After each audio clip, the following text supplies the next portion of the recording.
by. Leroy, 7-1. We are sending support to the location. Zulu 6. Platforms are inbound. Oh my goodness, folks, this is huge. We are now getting word that the enemy flotilla has begun their attack. Oh no! Incoming!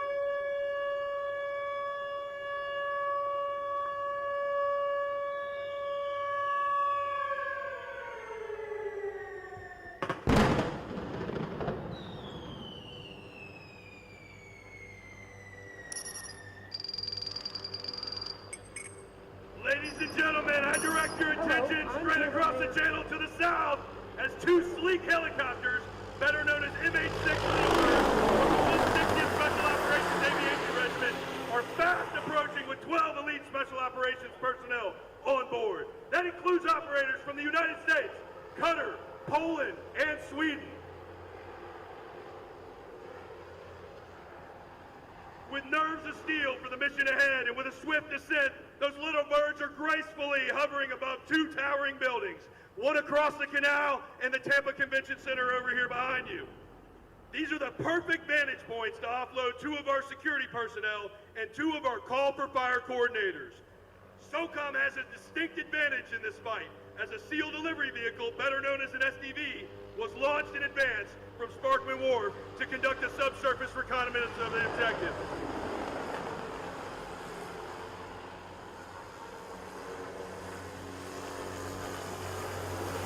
Meanwhile, we've just received word that a flotilla of enemy ships deep in Tampa Bay are making their way to the Tampa Convention Center.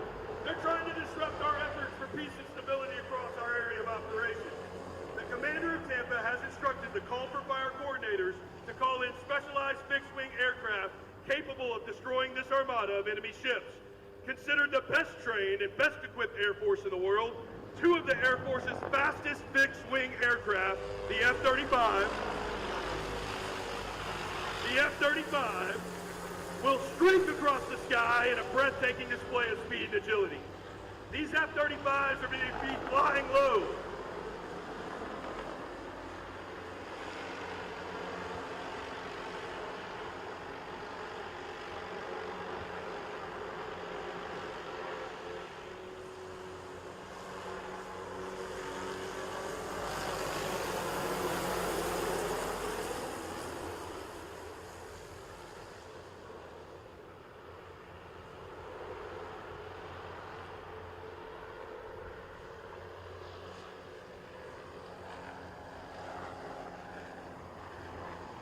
These two F-35s are going to be flying low at 1,000 feet above ground level. They're going to roar overhead, eliciting gasps of fear and desperation as they seek to destroy the enemy ahead. So cover your ears as the thunderous sound of destruction facing our enemy reverberates through the beautiful Tampa Bay air, sending shivers of fear down the spines of our enemies.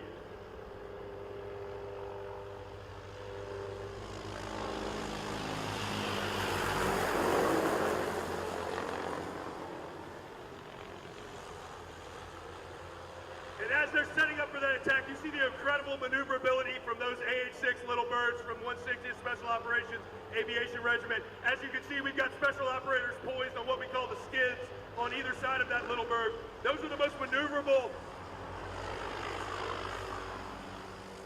and amazing aircraft that we have in the 160th to be able to insert teams into very tight spaces, into alleyways in different places across the world. And today we got a chance to have put a couple of operators over there on the Tampa General Hospital roof to help us call for fire, as well as a recon team back behind you on top of the Tampa Bay Convention Center, the TCC. Now, folks, you heard me talk about these F-35s. This is the time to get out and get that video going, because you're going to love seeing these two F-35s rip through the blue skies at Tampa Bay. I'm going to go ahead and tell you now, because it's going to be loud here in about 25 seconds, that in perfect synchronization behind that F-35 is going to be an AC-130 Juliet gunship, commonly referred to as Spooky, due to its accuracy and lethality. With precision timing, the F-35s and the AC-130 Juliet gunship will take their positions, scanning the horizon with keen eyes, ready to neutralize any threat.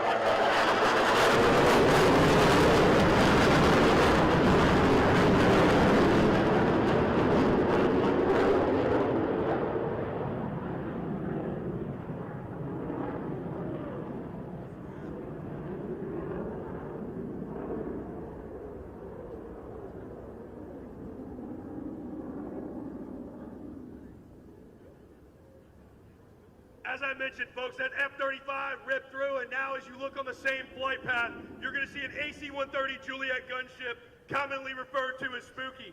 These are some of the most devastating close air support missions and techniques that we have within our area of operations.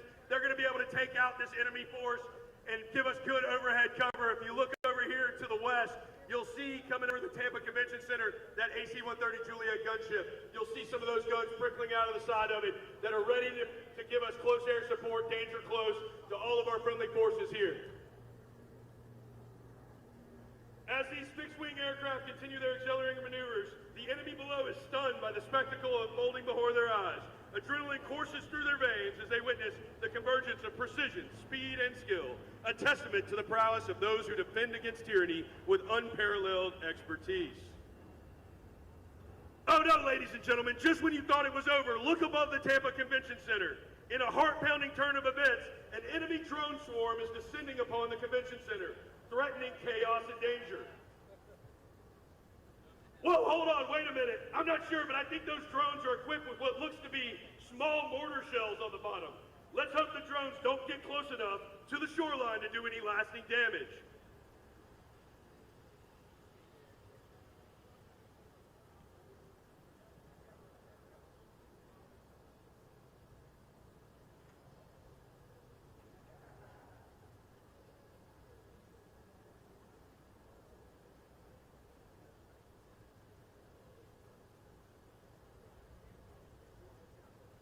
Wait a minute, fear not. I'm being told our brave and innovative Special Operations Forces are swiftly leaping into action.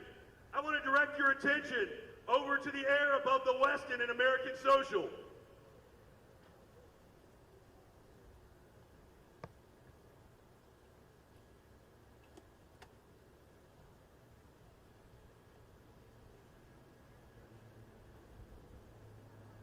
As you can see, we still have that AC-130 Juliet gunship on station providing close air support, but that drone swarm is not something we're going to call Spooky in on. We need some brave and valiant Marine Special Operations Raiders to come in and help us take care of this drone swarm.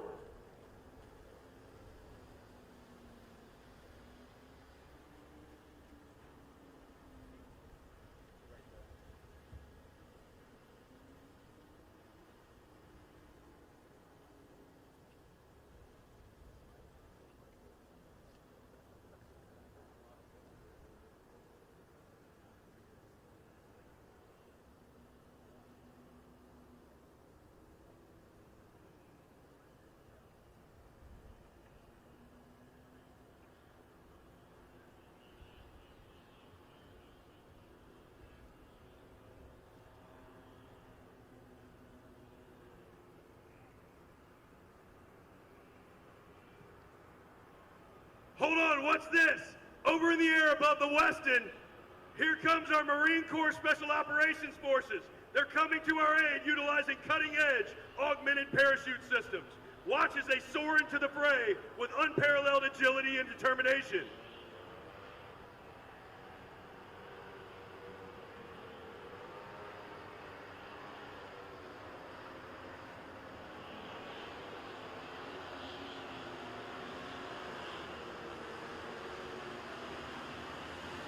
As those enemy drones close in, our fearless Special Operations Marines unleash a barrage of non-kinetic effects, deploying advanced countermeasures to disrupt and disable the hostile swarm of drones. With lightning-fast reflexes and unmatched precision, they maneuver through the chaos, turning the tide of battle in our favor. The air crackles with energy as our forces engage the enemy with unwavering resolve, driving them back with a combination of skill, strategy and sheer determination.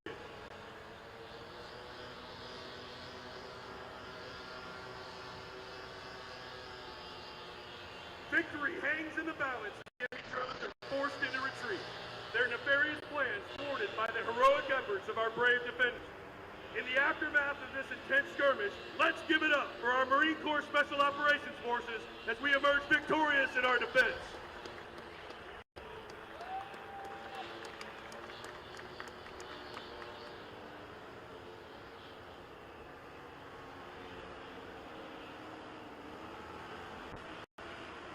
Let's give it up and wave to our Marine Corps Special Operations Forces as they come by one more time. Their courage and ingenuity shining brightly in the face of adversity. Once again, they have proven that innovation, determination, and unity, we can overcome any challenge that dares to threaten our way of life.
Ladies and gentlemen, please direct your attention to the Garrison Channel Bridge.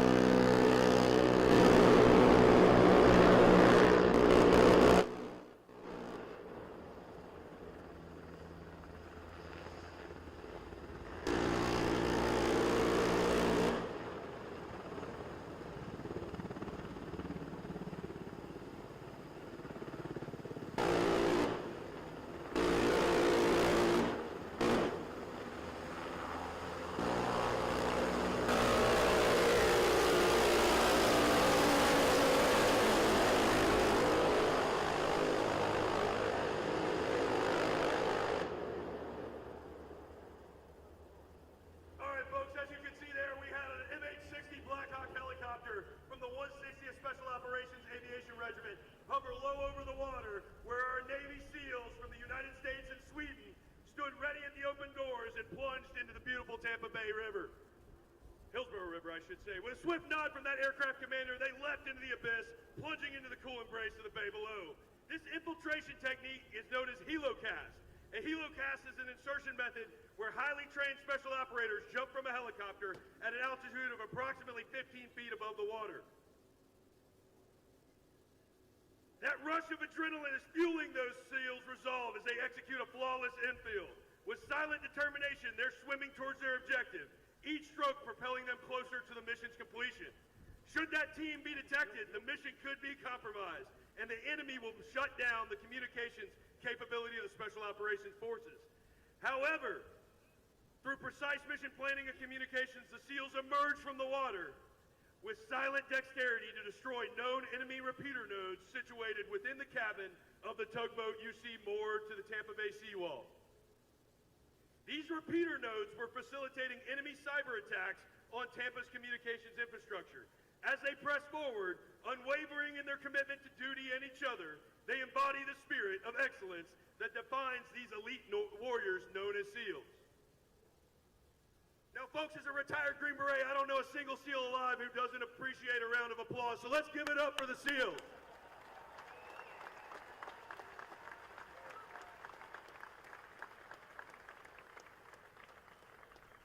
Now, all joking aside, folks, ladies and gentlemen, let me take a minute and talk a little bit about these SEALs executing this surface swim. These operators are highly skilled personnel, superbly trained in all environments, and masters of maritime special operations.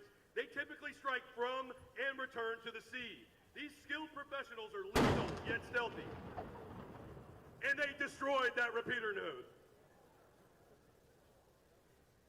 They're lethal yet stealthy, which allows them to not only get the job done, but to do so without being detected, which is a task that almost impossible for larger forces to accomplish. SEALs can also operate below the surface of the water.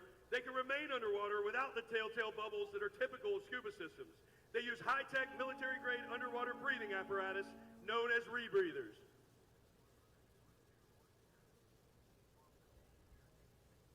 For long-distance missions, these divers would use SEAL delivery vehicles, like the one mentioned earlier that conducted the subsurface reconnaissance to quickly cover the distance to their objective. Let's give it up one more time for our SEALs from the United States and from Sweden.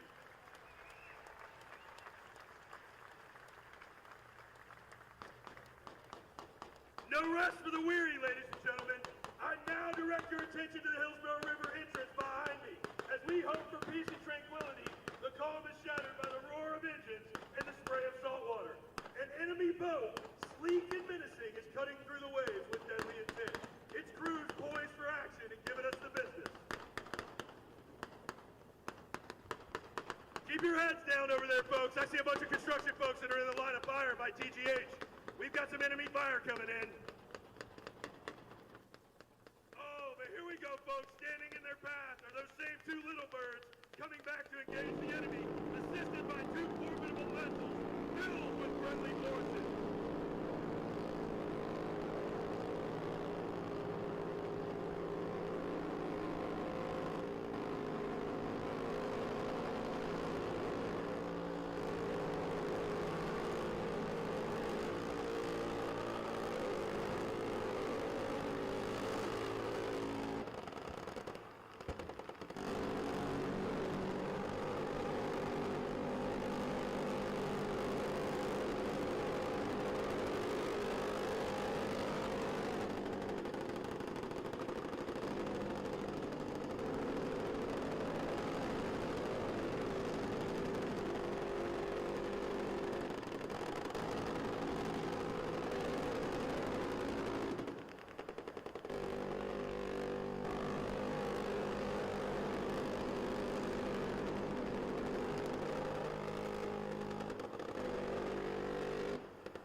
Folks, here in Tampa Bay, we've seen a lot of awesome river things with Gasparilla and some of our victory parades here in Tampa Bay.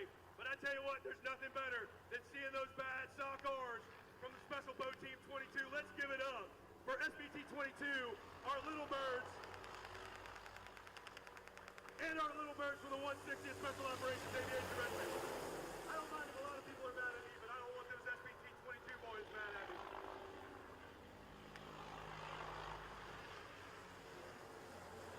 That final decisive maneuver, those sockars and little birds unleashed a coordinated barrage, and their firepower overwhelmed the enemy vessel in a spectacular display of strength and unity.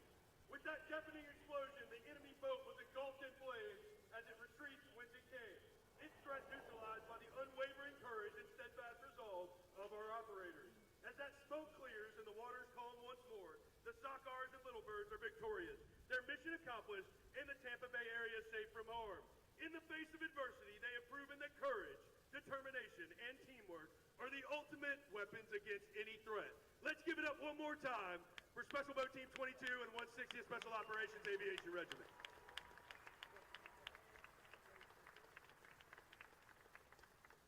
Ladies and gentlemen, intelligence indicates that our fixed-wing aircraft did extensive damage to the enemy armada deep in Tampa Bay. However, a few of the enemy forces set adrift were able to avoid detection, and they commandeered a large commercial river craft and a smaller speedboat and are headed our way.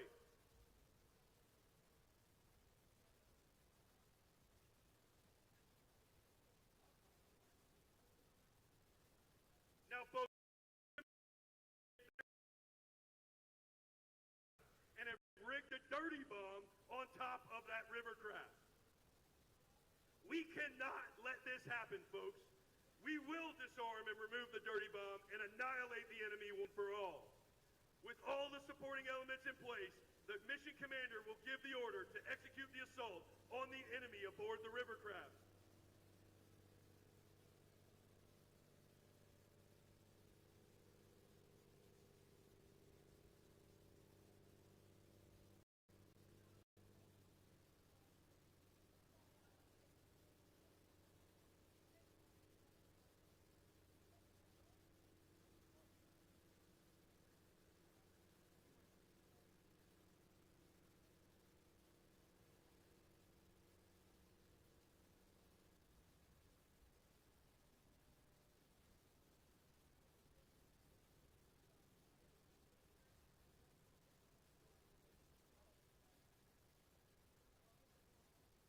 folks, as we wait on that river craft with those enemy forces that are approaching, I want to give you another quick shout out from the U.S. Special Operations Command, from General Fenton and everyone at USSOCOM, all the folks, Meg and Stu and everybody at Global SOF Foundation.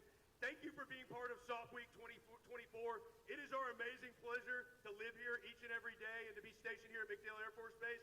And we love the opportunity to be able to share this with each and every one of you. Whether you're from this area and you're just coming down here to see it, or whether you flew in for the convention, welcome and thank you for helping us make Tampa the best place in the world.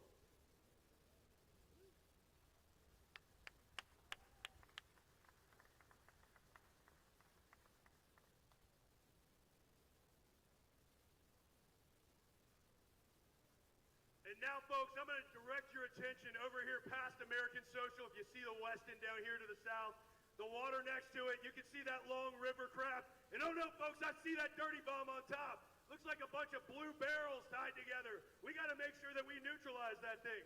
That river craft may not be screaming at a high speed, but if it gets anywhere close to the Tampa Convention Center, we're in trouble with that dirty bomb. We've got to have some forces come help us out with this. Mission Commander, we need some help.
Ladies and gentlemen, those shock cars swept back in. One more for good measure. Those shock cars swept back in, ready to go. And here comes the 160th Special Operations Aviation Regiment.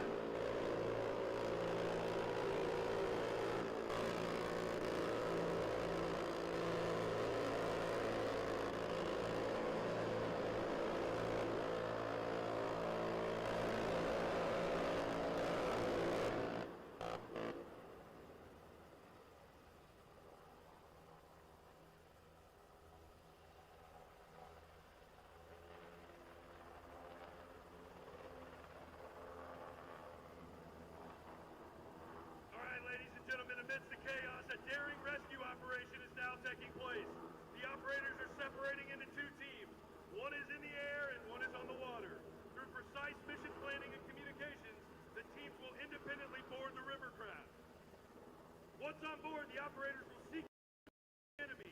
If you direct your attention to the east end of the channel, between Tampa General Hospital and Jackson's Bistro, one of those MH-6 Black Hawk helicopters from the 160th Special Operations Aviation has fast-roped in an assault team.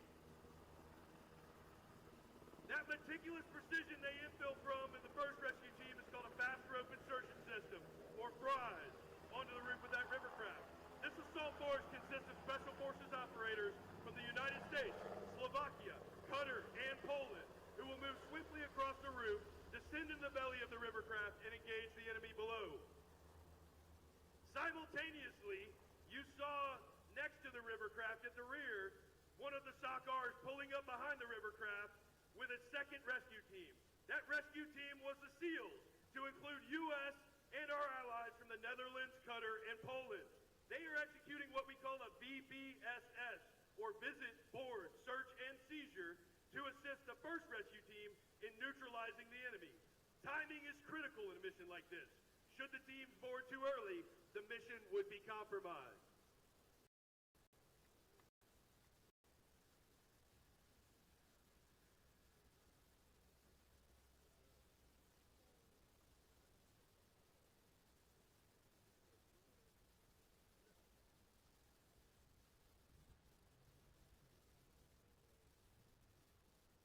Folks, within that rivercraft right now, we have 2 different assault forces that are entering and ensuring that they take down all the enemy forces. And we're also looking to recover the kitchen staff and other crew that was held hostage within that rivercraft. They're making entry and making sure they're good to go, but they're also recovering that prize rope, because spoiler alert, here in a minute, we're going to use it again for something called spies to get them all out of there, right? Now we've also got some members that are moving over there to make sure that they take a look at that dirty bomb, fully defuse it before we've got to get that thing out of here. I know you guys saw that rivercraft. It was moving as fast as it could. I don't want to have to move it that slowly out of here to get this dirty bomb away. So I think we're going to have to call in some help to be able to move this dirty bomb away from us faster so that we can get on with the rest of the show and the rest of Soft Week 2024.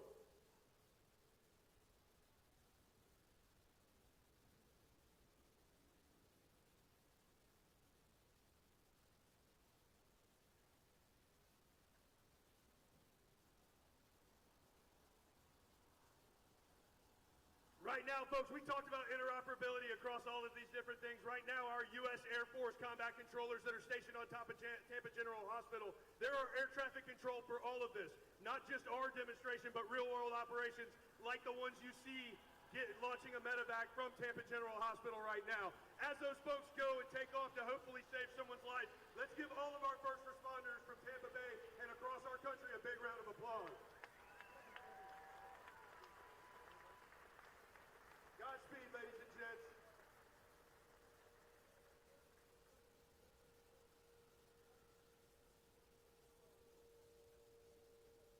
Now, ladies and gentlemen, if you'll focus your attention back on the roof of that rivercraft, that bomb disposal team attempted and I believe did disarm that dirty bomb. Should they fully succeed, they'll need to remove it from that rivercraft to ensure there isn't a secondary trigger device which could have devastating consequences. All right, based on the fact that they're getting into PZ posture, it looks like they've succeeded, folks. Let's give them a round of applause for our bomb disposal folks that have kept us safe from this dirty bomb. But again, we got to get this thing out of here. Talking to the mission commander over here, it looks like they're calling in another helicopter. I'm going to call your attention to the channel back by Tampa General Hospital and Jackson's Bistro, where another MH-60 Blackhawk helicopter is starting to approach.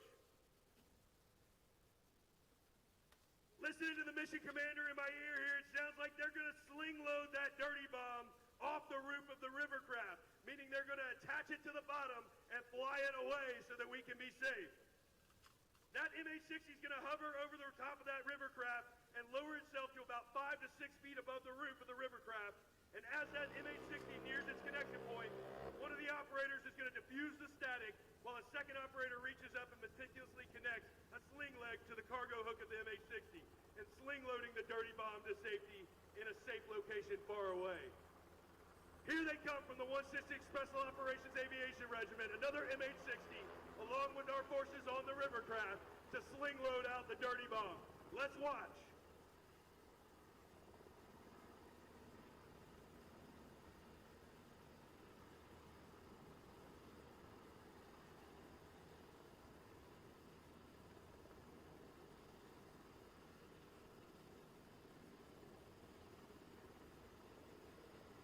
Folks, if you spend any time around Special Operations Command, you know that the 160th Special Operations Aviation pilots are the best in the entire world. They make that right there look far too easy. Most people that are watching right now can't parallel park in downtown Tampa, much less hover.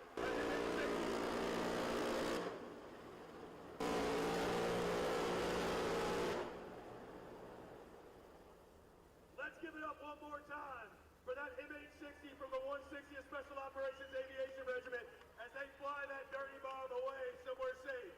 Maybe St. Pete. I kid.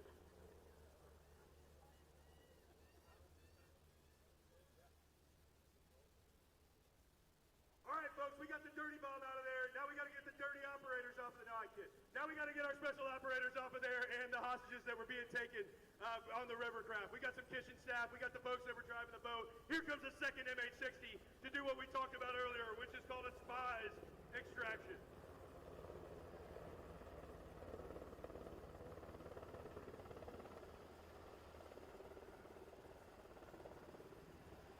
Once once again, those pilots are descending over the roof of the rivercraft. This time, they're going to safely evacuate the rivercraft kitchen staff and operators via special patrol insertion extract system, allowing the operators to commandeer the rivercraft to ensure the safety of all those in harm's way.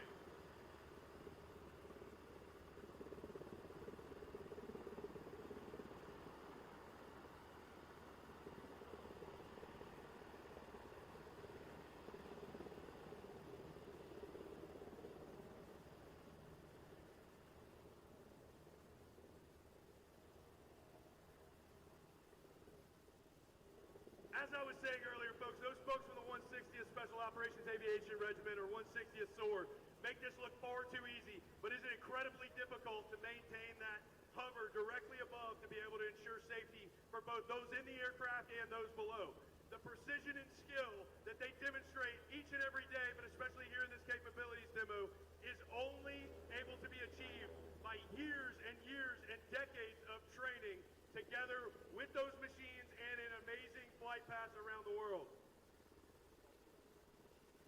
Now they've deployed that spies rope. Some of you have seen a demonstration before, know that these boys that are about to get jerked up into the air are about to have the best view of Tampa they've ever seen in their lives.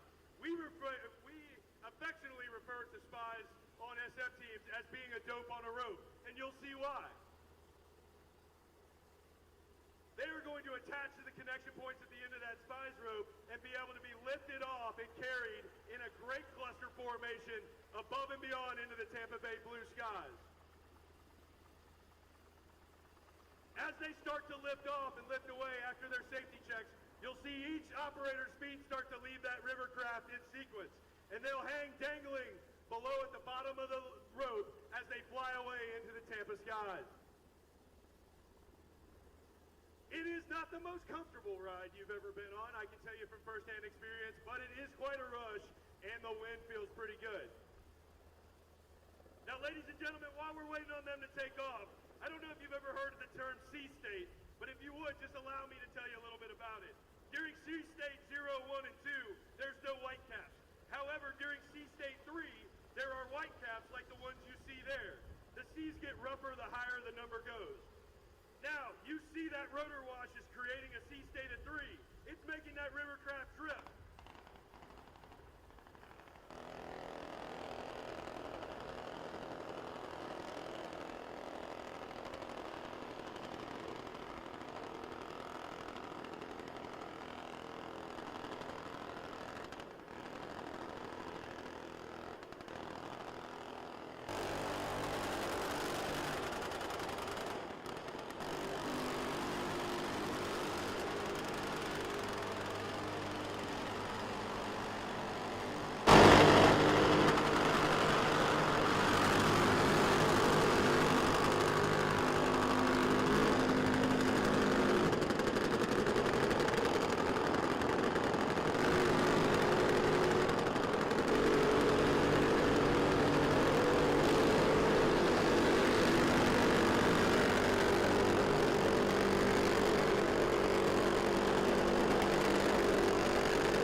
Folks, one of the most amazing things about being part of the Special Operations Enterprise is you've always got someone to watch your back. Doesn't matter if you were U.S. or one of our allies and partners. While we were so fixated watching those amazing guys do that spies takeoff, we had enemy attack us from below the bridge behind us. But we're lucky to have partners from the 7th Special Forces Group up there on a ground assault that were able to mow down those enemies. And our soccer teammates from Special Boat Team 22 were able to swoop in. That ground force up there consisted of not just members of the 7th Special Forces Group, but also coalition forces representing the countries of Chile, Slovakia, Japan, Qatar, and Jordan. They closed in on the enemy and foiled their sinister plans. Speaking of Jordan, I'm told the King of Jordan is in attendance today with us. Sir, Your Majesty, it's an honor to have you in our presence and have you as an ally, but most importantly, it's an honor to have you as a fellow special operator. Welcome to our wonderful city, and thank you for your partnership.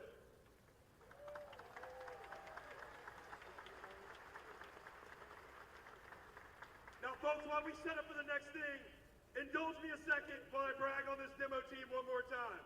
As impressive as today's demonstration is, it's even more impressive when you consider that special operations teams had to merge their procedures from 10 different nations, along with the United States, overcoming language barriers and choreographing this entire demonstration in 5 days. That's right, only 5 days did they work together before doing what you're seeing today. U.S. Special Operations Forces are engaged around the globe with International Special Operations Forces partners. This combined demonstration is a great opportunity to highlight the interoperability of U.S. and partner special operations in a global arena, as well as fostering relationships that can be leveraged in combat and peacetime operations. As I mentioned earlier, it's a perfect representation of what happens every day just down the road in MacDill Air Force Base at the U.S. Special Operations Command's J3 International J3I. Each and every day we have 29 foreign liaison, international liaison partners that work side by side 24/7, 365 with us in our headquarters for operations. Our partnership does not mean we'll call you when we need you. It means you're part of the team each and every day, and we're thankful for all of them.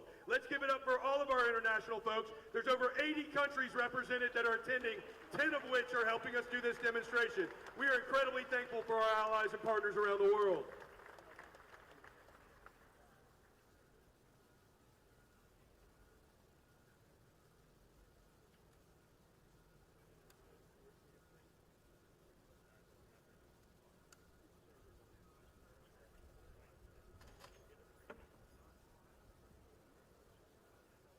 All right, folks, we're getting a couple of reports over here at Mission Command that there's a few straggling enemy forces. We're trying to maintain total security here on this drop zone because we're about to bring in a military freefall jump from the blue skies above. So this is a great time to get your cameras out, get ready to see these awesome operators descend from their military freefall ram air parachutes. But in the meantime, I think, Mission Commander, I think we need a little bit of help because I got some enemies here and around, and I'm seeing and hearing some gunfire back and forth. We need to bring somebody in to help us out, I think. Hey, just on time, the angriest bumblebees on earth, the AH-6 Little Birds. Let's go.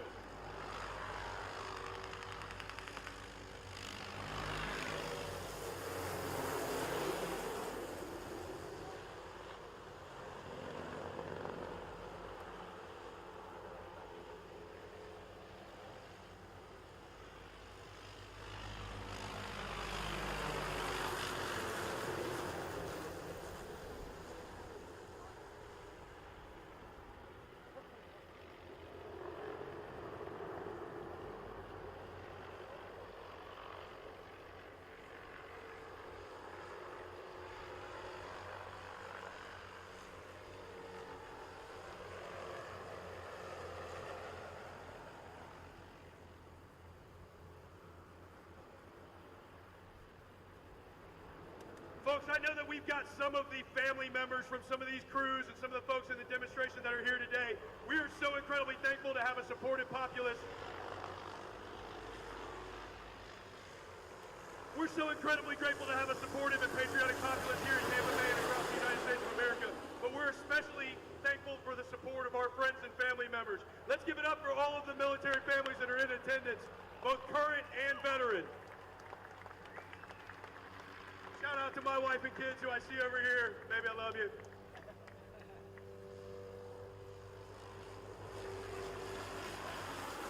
All right, folks, we're getting set up. We've got a C-130 who's entering our airspace and have deposited our military freefall jumpers. If you look in the air high above the Westin, you'll see those beautiful ram air parachutes have opened, and they're setting up to do their S-turns to build what we call a stack. Special Operations Forces are taught two types of military freefall: high-altitude, low-opening missions and high-altitude, high-opening missions, where we exit aircraft in flight at altitudes up to 30,000 feet above ground level. Military freefall parachutists use highly maneuverable ram air parachute systems to silently travel distances up to 50 kilometers. Military freefall parachute operations are used to infiltrate into enemy territory undetected under the cover of darkness, except today for you, or to jump into areas where aircraft simply cannot land.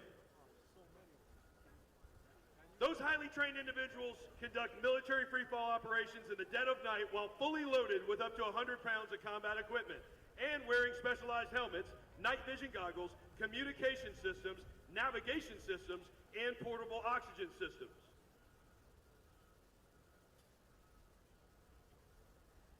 That MC-130 Combat Talon II aircraft from the Air Force Special Operations Command was loaded with 11 military freefall parachutists who have now all safely opened their parachutes high above the sky, above the Westin, down here on the south side of the river. These men are no ordinary parachutists. They are elite members of Special Operations units from 6 different countries: the United States, Sweden, Slovakia, Chile, Colombia, and the Czech Republic. Their training and expertise is unmatched in the face of danger. With precision and determination, they exited the ramp of that MC-130 Combat Talon II at approximately 8,000 feet above ground level. They free fell to an altitude of 5,500 feet above ground level and then deployed their main parachutes among the swirling currents of the air, their eyes fixed on the target, the middle of Tampa Bay, right in front of all of us. With impeccable timing and maneuverability, the parachutists are executing a series of S-turns to build what we call a stack, lining up behind each other at varying altitudes.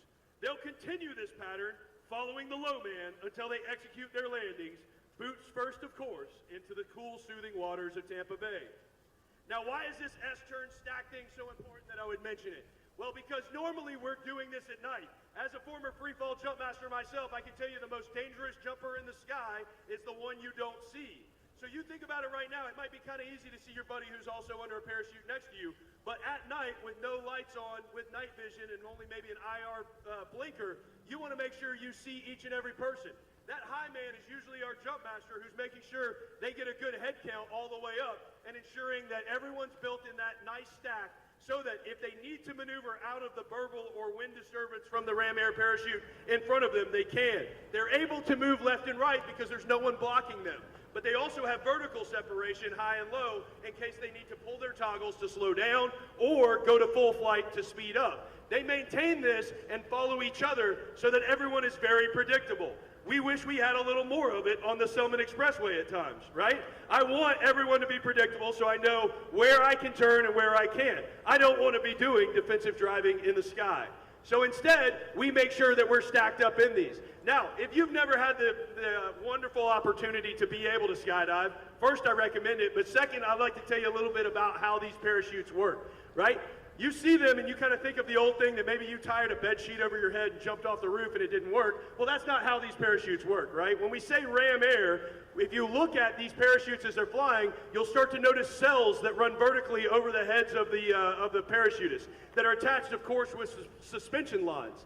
Those cells have openings at the front and the back, so as they're pitched forward, as they maintain forward speed, they inflate with air, creating a rigid wing. That wing operates much like the fixed wing that you see on the aircrafts, whether that was on the F-35 that we saw earlier, the AC-130 Juliet, or that MC-130 Combat Talon II that actually dropped these guys. As they maneuver and pull on those two toggles, if I pull on my right toggle, it dumps the flap of the back of the right side of that parachute and allows me to turn right. The further I pull it down, the further the flap dumps, the harder I turn.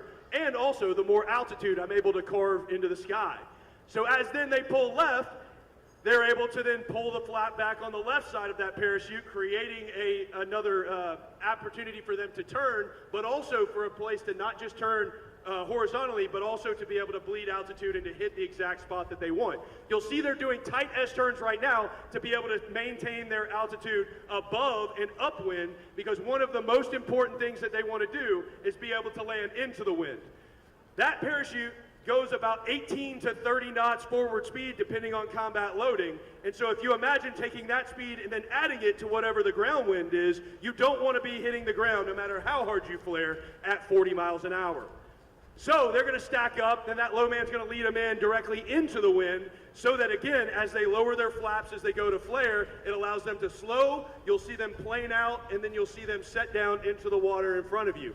Now, folks, I was lucky enough during my active duty time to be able to narrate for our U.S. SOCOM parachute team, the Paracommandos. We were able to do this all over the country. I got to do it in Alabama, LSU, all these things. I've heard some loud crowds in some of these places, but there's nowhere that's better than Tampa Bay, Florida on a beautiful blue sunny day. So I guarantee you right now, as these brave men come in, they can hear you. So let's get as loud as we can and welcome back our brave special operators into the Tampa Bay.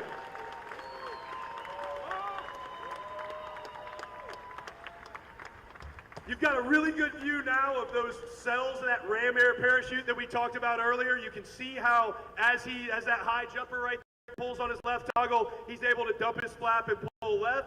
You see how that air enters and then creates a rigid wing, but as soon as he hits the ground and his parachute deflates because he has no more forward speed, the entire thing collapses and allows him to be able to ditch that equipment and swim to the safety boats to get pulled out of the water. Now, the jump master for today's military freefall jump is an Air Force Special Tactics Combat Controller. Combat controllers are certified air traffic controllers assigned to Special Tactics Squadrons. The mission of a combat controller is to deploy undetected into combat and hostile environments to establish assault zones or airfields, while simultaneously conducting air traffic control, fire support, command and control, direct action, counterterrorism, and humanitarian assistance.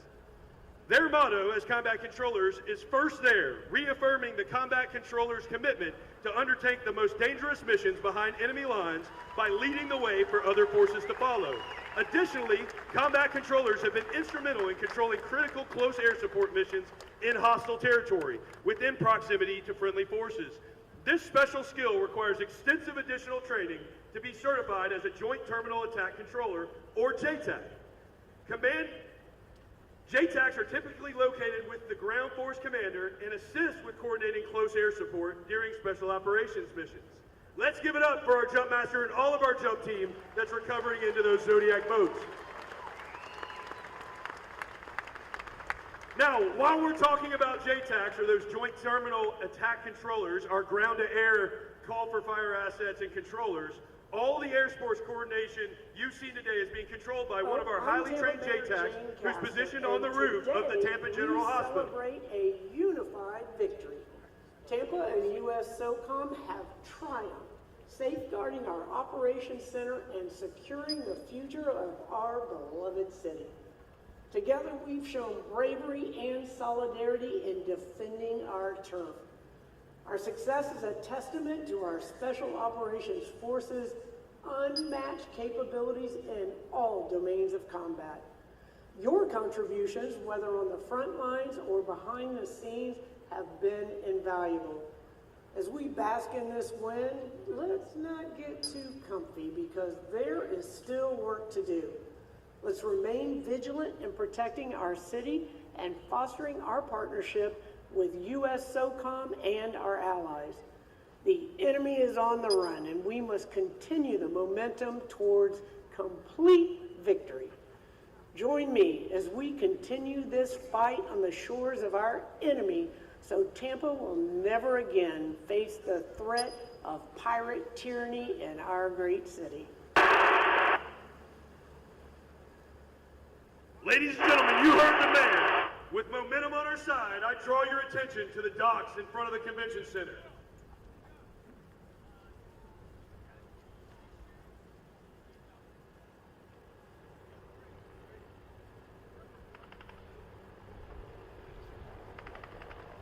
And on the horizon, here come our AH-6 Little Birds back into escort into victory formation. Our SOCRs from SBT-22 are maneuvering into place.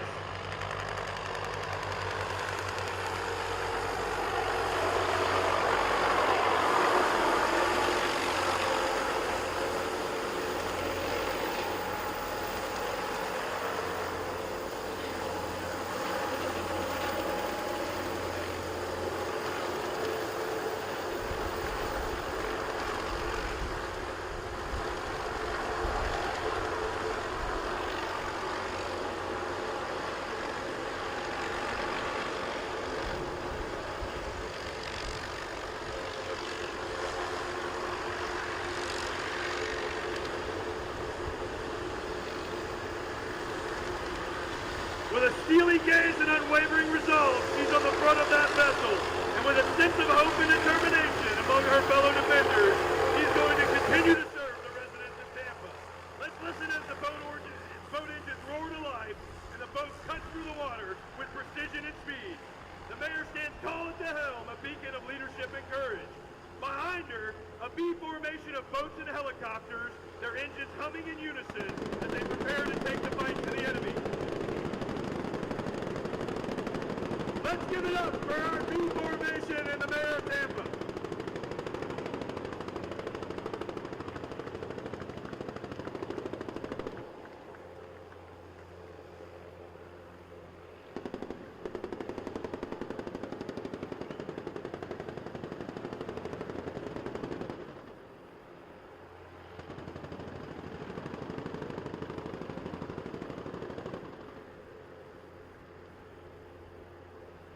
Ladies and gentlemen, this concludes the 2024 Soft Week Capabilities Demonstration. Feel free to approach any one of our Special Operations Warriors to look at their equipment and ask them a few questions as they return to the Tampa Convention Center area. Again, my name is Matt Parrish. Thank you for letting me walk you through today's demo as your Master of Ceremonies. Swing by and say hello at the Task Force Dagger Special Operations Foundation booth in the community corridor on level 1 in the Tampa Convention Center.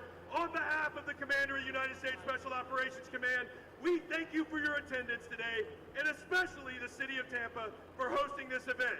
May God bless you all, and may God bless the United States of America and our allies.